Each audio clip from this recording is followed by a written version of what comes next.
Hi guys, welcome back to the Firefighters Financial Toolbox. My name is Brad. Today we're going to talk about a subject that's pretty controversial, especially now. Do I need to have bonds? We're going to talk about it next.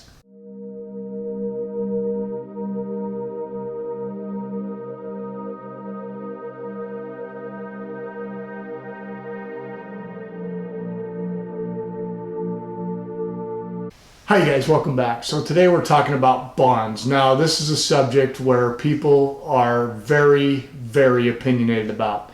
Bonds are not yielding much of anything. Currently, the 10-year treasury is yielding a measly 1.83%, which as we know is terrible. Now, we know rates are low, but why do we keep bonds? Bonds are not to make money. Stocks are to make money. Stocks are what are going to make us beat inflation and make our portfolios grow. Bonds are for security. Let me say that again. Bonds are for one thing, security. Here's where they come in handy. If you have a 100% stock portfolio, you have the possibility of losing half of that. You could have $10,000. We could have a huge downturn. Now, I'm not saying this is going to happen, and it never has been this bad. But if you remember back to 2008, we lost 42%. So think of that $10,000. At the end of that, you had $4,200 left. When you see those numbers, it's scary. Now, can bonds go down? Yes, of course.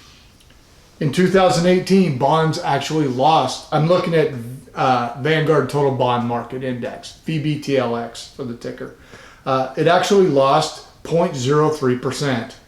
Okay, so you're about flat. Now, if we look at the last 10 years, in 2013 it lost about 2.15%. Every other year it's been positive since 2009. And if you look back at 2010 and 2011, you actually had 6.5% and 7.5%, or a little more actually, as your yields. Now, those aren't staying up. Bonds have not done well in this last few years, so we're eking out 2 to 3%. And it may not be any better going forward. I don't know. But here's why I keep bonds, you guys. If we do have another downturn, the bonds become the money I use to buy stocks on sale. If I have 30% bonds, 70% stocks, and my stocks start falling because the market's going down and down and down. Let's say I lose 15% of my value, okay? I take 15% from my bonds, I buy those back on sale, I get my asset allocation back to where I want it. Now, how much should you have in bonds? That is a personal choice. The younger you are, the less you need to worry about volatility. There's going to be volatility. We know the market will go up and down. It always does. Stocks don't do this, they do this. But as they go, they continue to go up for the most part. So, what the bonds will do is smooth out some of those periods when you get a little nervous about, oh my gosh, my portfolio is down 20% or more.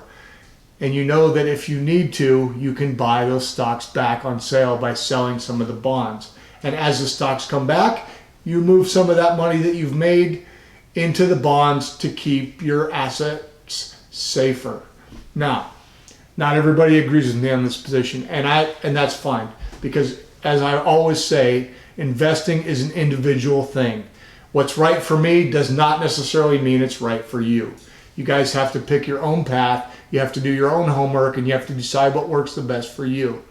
But bonds have a place. Now, one thing that people talk about is, well, if the interest rates go up, we're going to lose all this money to bonds. Well, the Fed has cut interest rates 3 times this year. Actually, it's increased our bonds. This year, if you look at year to date, VBTLX is actually 8.92%, you guys. And that's due, in fact, because of the rate cuts the Fed has done. Now, is this going to stay this high? Of course not.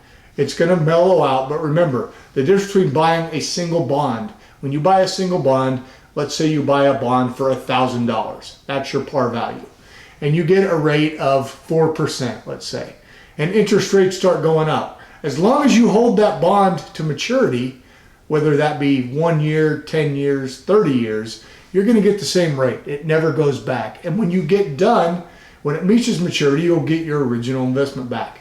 The difference by having a bond fund is you have hundreds, and in most cases, thousands of different bonds that mature at different intervals. And so they're always renewing the bonds. So you're going to have a little price fluctuation due to rates going up or down, but it's not as significant. Find yourself a good all-around total bond fund, intermediate term bond, or a shorter term bond, because the shorter the term, the less interest rate will affect it.